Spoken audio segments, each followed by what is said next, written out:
So really the theme here that we're touching on is, what does this pragmatic era look like? We've clearly seen the market change here over the last 4 to 5 years. A surefire way to get funded at a crazy valuation in 2020, 2021 was to put the word CleanTech or the word carbon in your company name. That market has obviously changed quite a bit over the last few years. We've seen investors pull back, we've seen capital pull back, yet we see a lot of promising technologies on the horizon. So as we think about this era, this 2.0 era of pragmatism, what are the lessons that we can take from the last 5 or 10 years that we can apply to our businesses to make sure that these technologies see the light of day, become commercial businesses, and really deliver the success that we're all looking for, both from a financial and from an environmental perspective? So maybe I'll start off with Tricia at the end, who's got a unique position, and then we can kind of work our way back. So for us, when we look at this, I think first and foremost is, if the technology is sound and it's proven out, then the next step is whether you find investors who believe you and have staying power to keep you going, regardless of what's the climate. Because there will always be ups and downs in whichever sector that you are entering into or planning to be involved in. So staying power remains a key. And of course, being able to finance yourself or to bootstrap. Most of the time, for SG Innovate, we actually invest in seed stage companies very early. We even go further upstream to look for technologies and start the company. So for us, what we believe in when we put money down is really to weigh in on the fact that if it is scientifically proven and there's no issues with it, then the next thing is actually finding a business model that suits the technology to deliver on what it promises. And that's where a team needs to come together. So for us, when we invest, we look at a couple of things. The science is usually not the issue. It's usually the people, and then how well they sync up with the market and positioning it properly for a good value proposition. Awesome. And so obviously you're focused on the earlier stage of investment. We have 2 companies up here that have done a great job navigating some of these landmines that might exist in building out these businesses.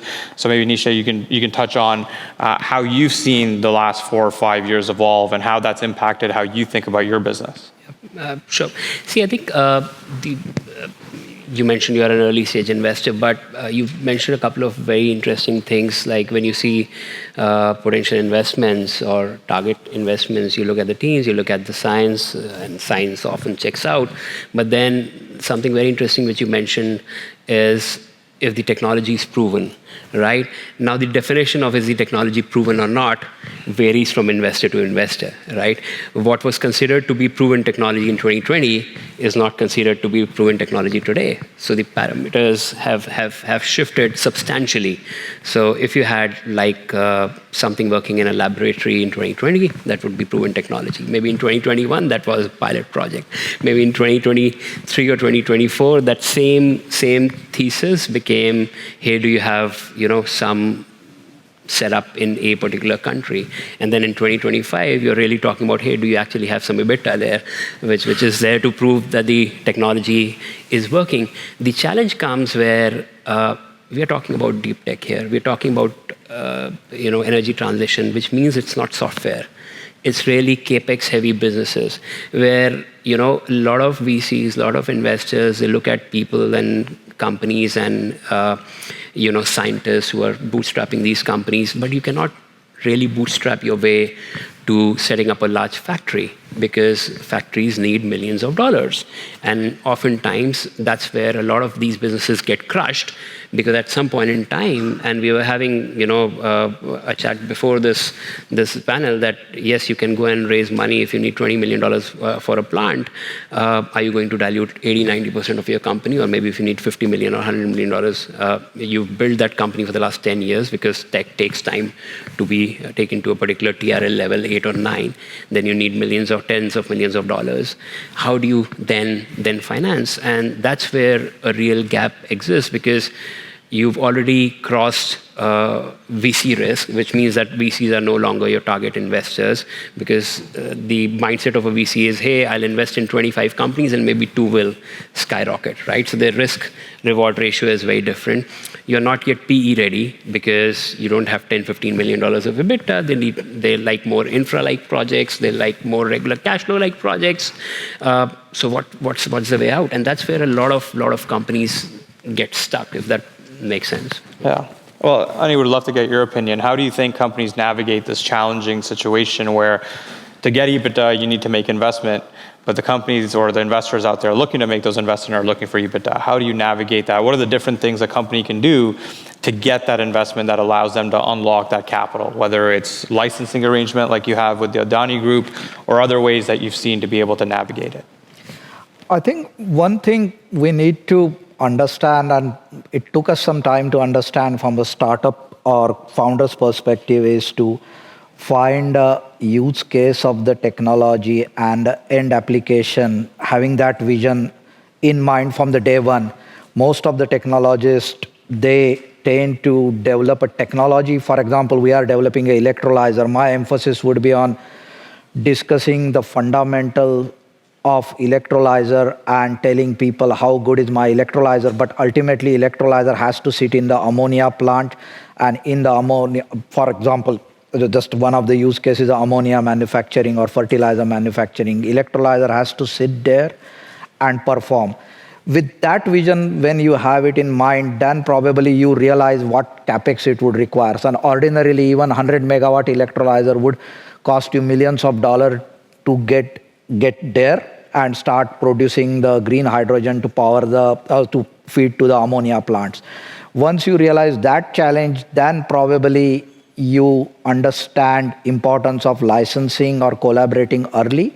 So when we licensed our technology to Adani Group, which is one of the largest company in India, very early on, 3 years ago, we got some criticism saying that you are locking into partnership too early. You are not letting your revenue grow and so on. But we understood from our past experience that taking this electrolyzer out of the lab and taking it to scale would cost us minimum $10 to $15 million, and we need someone to pay that, and preferably non-dilutively, which is in our case, we were lucky to get it done. But even if it, by the way of dilution, we should adapt for that strategy, and especially if we have a end user. In our case, it was Adani, but it could be in your case, it could be some battery company or someone who would be interested in off-taking that technology. They are the people who understand nuts and bolts of the technology, or they are the end user. They would set the price target, they would set the performance target, and that sort of learning is very, very essential for startup to take the technology out to the market, and that was our biggest learning, I would say, navigating our way. Of course, for the newer technologies, there would be that gap going from technology readiness or TRL 6 to TRL 9 or CRL 1 level. For that gap, perhaps the company like yours would be useful, taking some early risk and so on. But otherwise, if that option is not there, then I would say collaborating with end user would be way to go to find the right use case of our technology. And you can do it for your first technology. And once you make that technology success and you go to market, wave your hand and tell people that we have this technology number 2, then probably the fundraising or getting that capital would be easier, in our opinion. Look, and I think that's a great point, and that's the same financing gap that we identified in the market when we came up with our royalty strategy.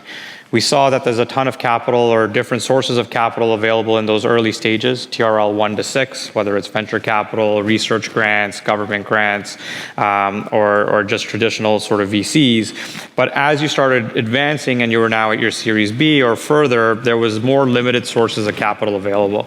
I think that's where coming up with a non-dilutive type of financing, as we discussed, is really interesting, because what most operators and entrepreneurs really want is they've spent their life's work really developing a technology technology. And so they want to be incentivized and have ownership in that technology as they move it into commercialization. And oftentimes it's important for the businesses to keep those innovators, entrepreneurs motivated as well, because they're the ones that have really driven the company to where they are today. So oftentimes you do need to bring in operating partners, whether it's your customers or an operating team, to help you move from a technology company to an operating business.